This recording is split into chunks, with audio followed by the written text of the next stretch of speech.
on with our first keynote for today, and I have the great privilege of introducing Trevor Maynard. He works on systemic risk and catastrophe modeling, and if you ever wondered how insurers think about everything from climate disasters to cyber risk, Trevor has probably helped build that framework. So I want you to give a hand to Dr. Trevor Maynard from the Cambridge Center of Risk Studies. Here he is. Thank you. Yeah, it's a great pleasure to have been invited to speak to you today at the inauguration of SESAC. I've personally read with great excitement about the mission and aims of the centre: to strengthen national capacity in Earth observation, as we heard, to educate, to carry out research. But for me, the most exciting goals are the intention to develop tools, to collaborate with civil society, policy and business, to be practical and socially relevant. There are no ivory towers here, and that is very great to see. I also note the intention to be innovative and experimental, and these are mindsets which are both perfectly placed in this setting and sometimes alien to those you want to collaborate with, and I don't mean the people in this room. So again, it's exciting to hold these as aims, and to set aside the energy to deliver them. I work at the Centre for Risk Studies at the Judge Business School in Cambridge University, England, and our mission is quite similar in a way: to develop practical outputs that businesses and policymakers can use to be better prepared for future risks. And we also want to help create a stronger society, or a slightly stronger society. For my comments today, I've been asked to share some thoughts, therefore, on systemic risks and also on innovation. Briefly, my background is as an actuary, statistician and mathematician working in financial services, mostly. Firstly, pensions and life assurance, and then what we call general insurance, meaning all the other risks facing society. And I worked for 16 years at Lloyd's of London, the insurance marketplace, which was founded in 1688. And it's seen its fair share of risks over those hundreds of years. And in 2007, I was asked to set up an emerging risks team with the intention of scanning the horizon. And this was a great privilege. It meant that I was able to work with leading academics and risk modelling firms, and also to interact with the Lloyd's market to keep things practical and useful. We explored so many risks, from climate change to space weather, from geopolitics to cyber threats, AI, robotics, nanotechnology, synthetic biology. And I went on to head up the team tracking exposures of the Lloyd's market around the world, including risks arising from natural perils, terrorism, marine and aviation threats, and growing third-party liability claims. And through all this, I learned that we are living in polycrisis times. That times where globalization, technology and travel make risk move at the speed of light. Everything is happening everywhere all at once. My last role at Lloyd's from 2017 to 2021 was to set up the innovation team.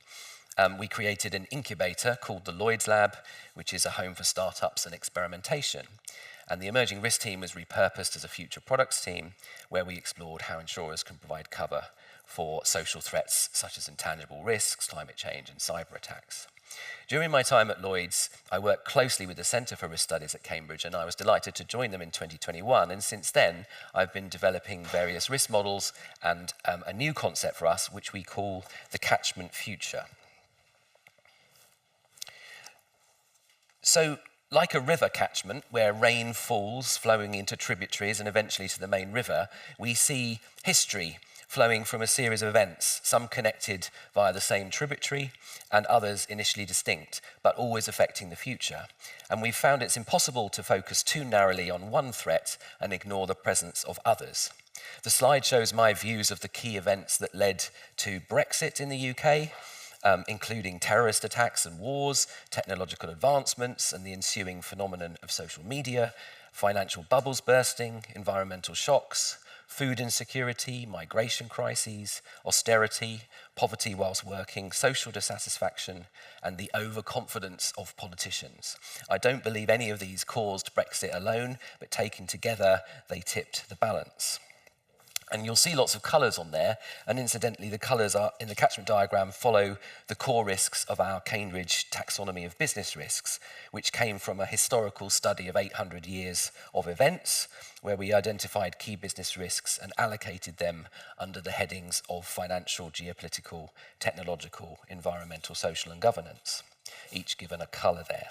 For us, a taxonomy of risks is a prelude to building models and greater understanding of potential threats. So in my remarks today, I will be drawing on my background to share some thoughts on emerging risks, the polycrisis, and innovation. And I hope they can help provoke the conversations, reflections, and discussions in what follows.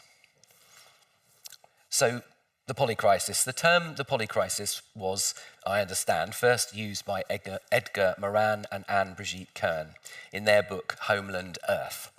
Their key idea is, to quote them, interwoven and overlapping crises, which feed into one another, changing their nature and severity.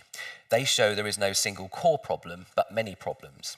Together, the whole is more overwhelming than the sum of the parts. In 2024, Edgar Morin later urged readers to avoid a descent into hatred, saying, "The polycrisis that we are experiencing throughout the planet is an anthropological crisis. It is the crisis of humanity that cannot become humanity." I believe the polycrisis forms the shifting sands on which the SESAC project stands. Not all aspects will fall within your scope, but you may feel their effects. I've picked a few examples to describe today as exemplars, though the list is far from complete. Firstly, let's look at a sample of major events over the last decade. Using our taxonomy colours, we can see events of all types, from financial through technological to governance related. We see multiple such events, many of which could be described as extreme. This was a decade of multi-billion-dollar cyber attacks, election interference, fast leaps forward in artificial intelligence, a global pandemic, major climate events, wars, a quick succession of UK prime ministers, and the rise of social media. I believe that if someone suggested a 10-year future of all these features, you might assume it was too rare to care. Yet our mission of the Risk Centre is to show that such events happen all the time. Any one scenario may be unlikely, but there are so many events that might happen that some surely will. That said, I believe that volatility is actually increasing, and I think the 2020s are genuinely different with more uncertainty to come. So SESAC's vision to create open tools to guide crisis preparation is therefore very welcome in this setting. Let's look at a few of the trends in this sample of events. So this one shows a sequence of massive wildfires illustrating that a combination of changes to the built environment, population growth, and increasing threat levels can cause step changes in the size of events compared to those in the post-industrial past. The Fort McMurray fire, the first one there, in Canada, is interesting. This event saw 88,000 people evacuated, 2,400 structures destroyed, but it offers an interesting counterfactual. In this fire, a lucky wind shift pushed the fire away from critical infrastructure, without which losses would have been doubled or tripled. Throughout the decade, we saw fires in Australia of over 10 million hectares and the Amazon of over 22 million hectares, but the Californian fires last year eclipsed all these in economic damage terms in excess of $50 billion. And we published a report last year which noted that despite a long history of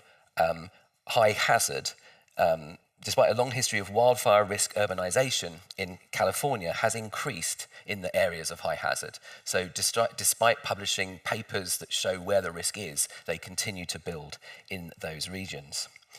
This may be a lesson and opportunity for SESAC. The lesson is not to assume that information once provided has done its job. The opportunity is to track where urbanization is occurring and compare it to the level of ground risk at that location. This slide shows the growing proportion of the population in Sweden that are over age 65, up almost a percentage point since the start of the decade, and despite 14,500 deaths during COVID. Sweden is far from unique in this. We see aging populations in all of the developed world, coupled with falling fertility. For Sweden, fertility rates have fallen by 23% in a decade. The shape of the population pyramid starkly illustrates the issue. Indeed, the name pyramid, suggesting a wide base of younger ages tapering at the top, hardly applies anymore. Population column would be more accurate. I don't know Sweden, but I do know in the UK the problem of care for the elderly is far from solved. There is a great need for innovation in AI and robotics to ease the burden. And in terms of Earth observation, there are opportunities for air pollution tracking and the generation of vulnerability maps for service planning in retirement villages and things like that. This is interesting. Quantum computing may be on the horizon. Now, whether, like nuclear fusion, it will always be on the horizon is unclear. I like the trend in this slide, however, because it shows an organisation that is thinking ahead, regardless of the uncertainty. In 2016, the National Institute for Standards and Technology, NIST, foresaw that quantum computing could break current encryption approaches.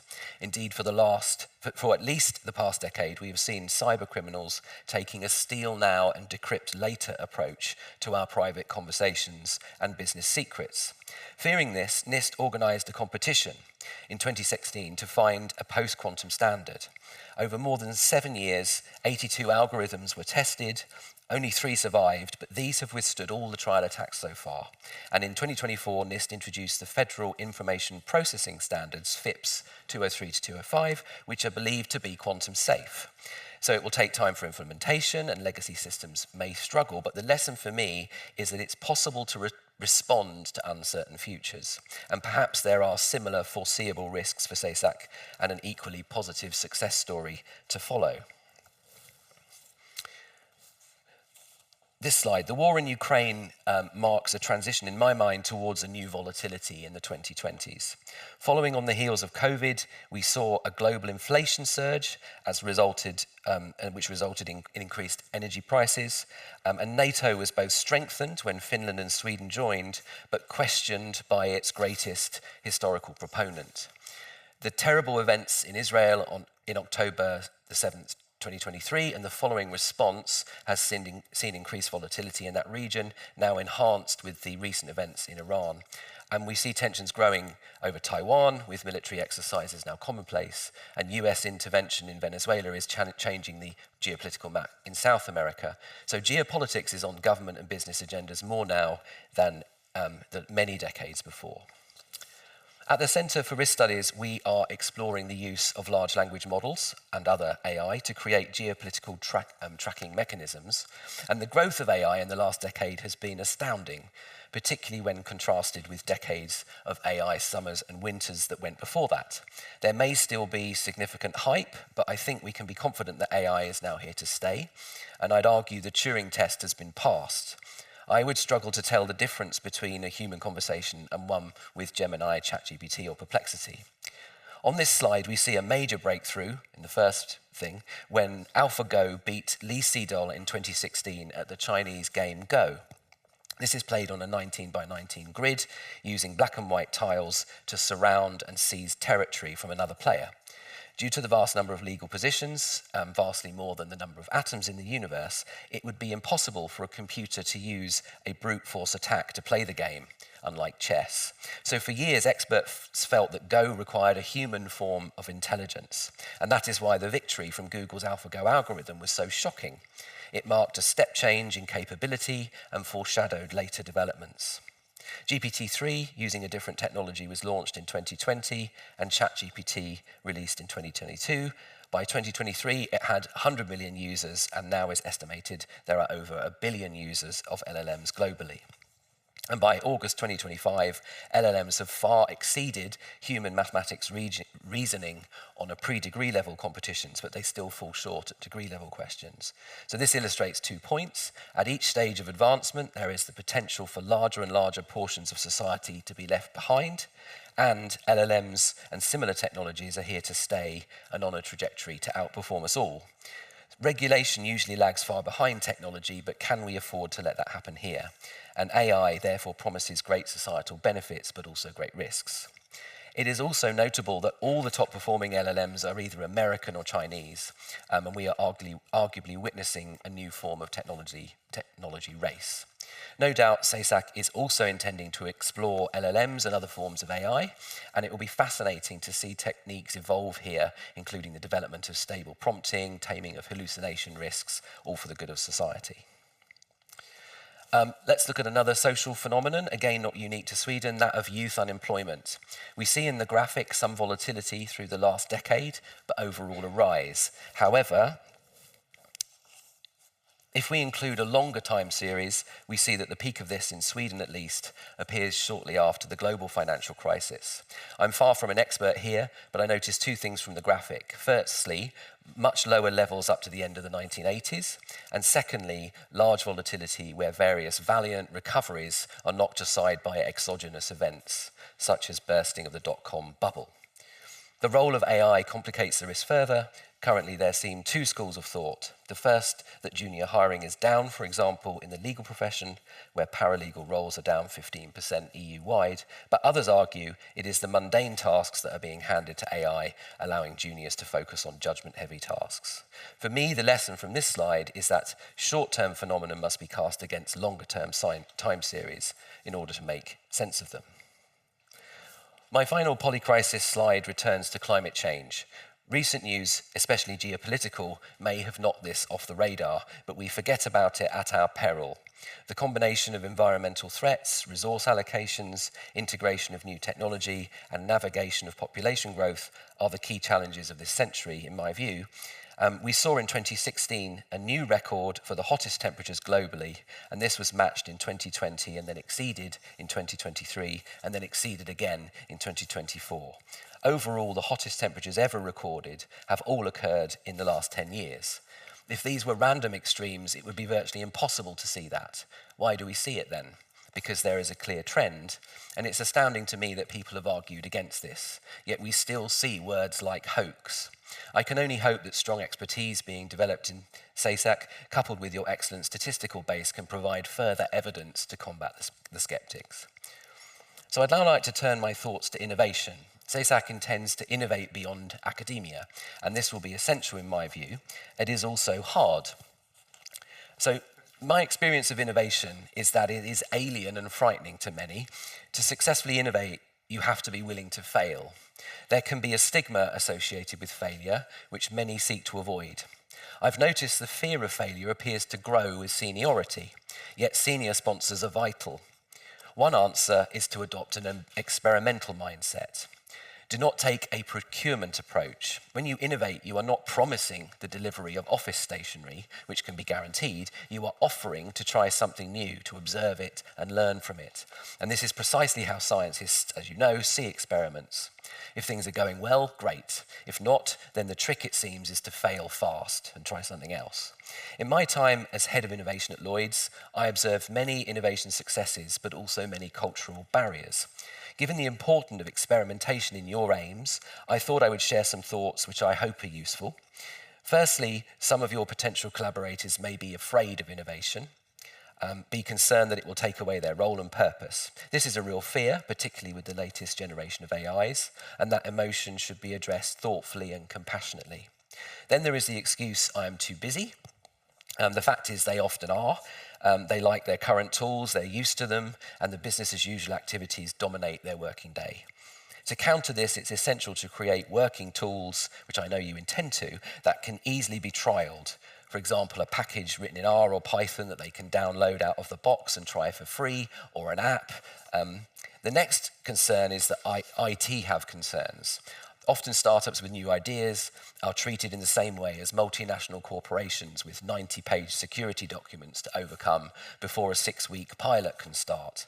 So I appeal to any senior leaders and policymakers in the room that we need a new approach. We need sandboxes and safe spaces, light legal documents and limited liability. And another risk is the slow no.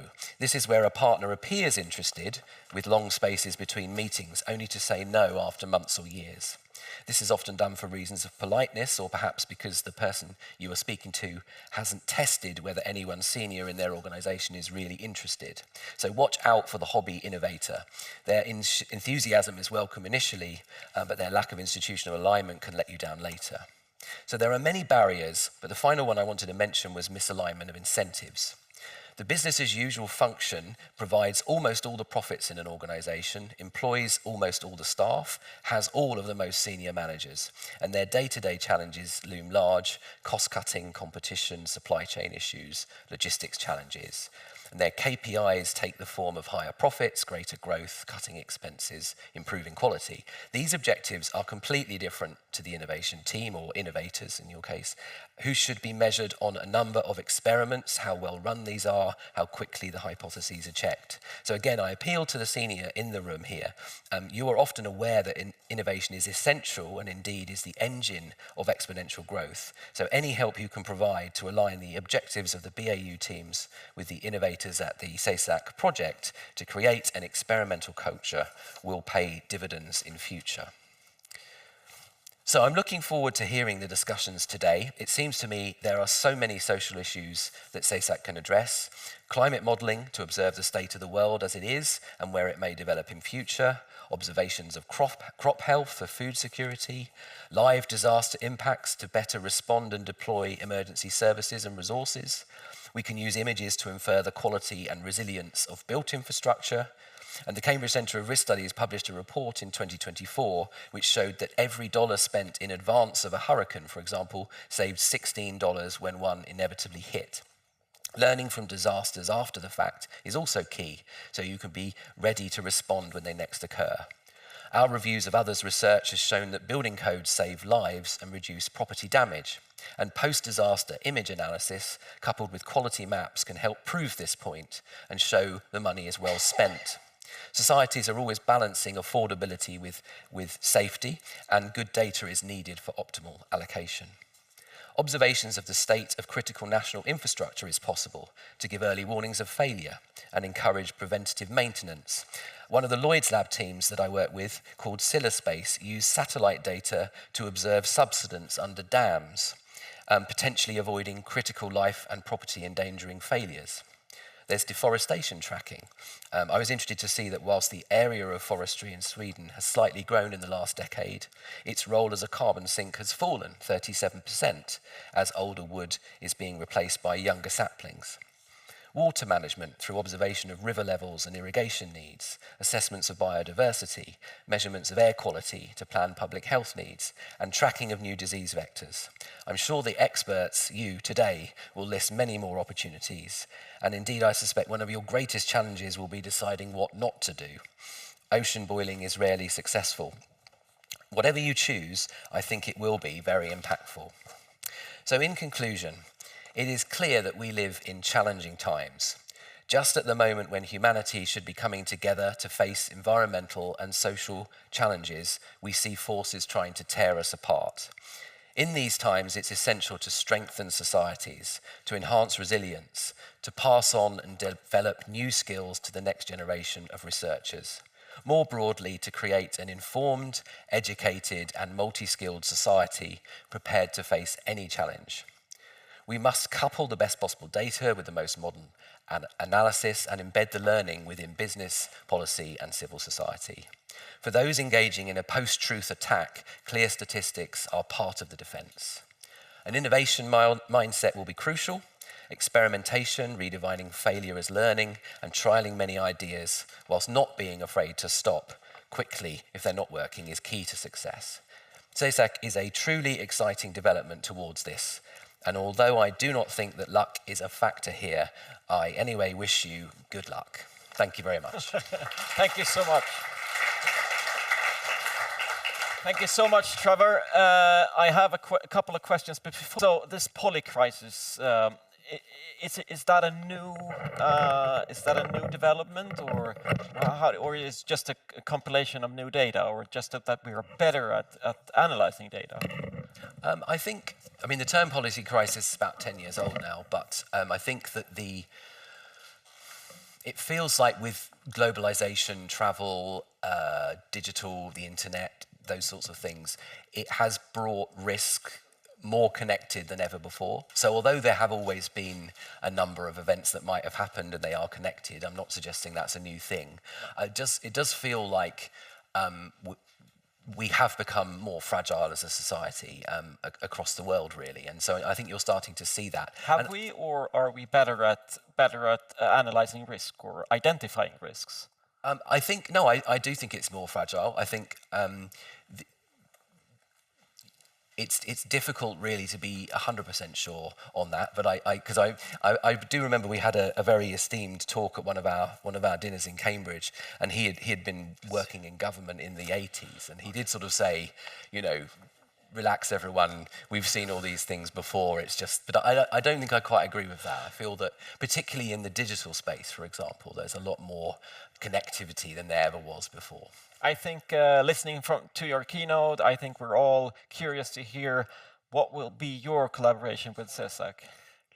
Well, I've been talking to Leah about this. I'm very interested in it. I think that remains to be seen over the coming months and years. But I'd like to be involved in some way. It's sort of it fascinates me, the use of all these technologies and seeing how that they can be converted into practical things for business.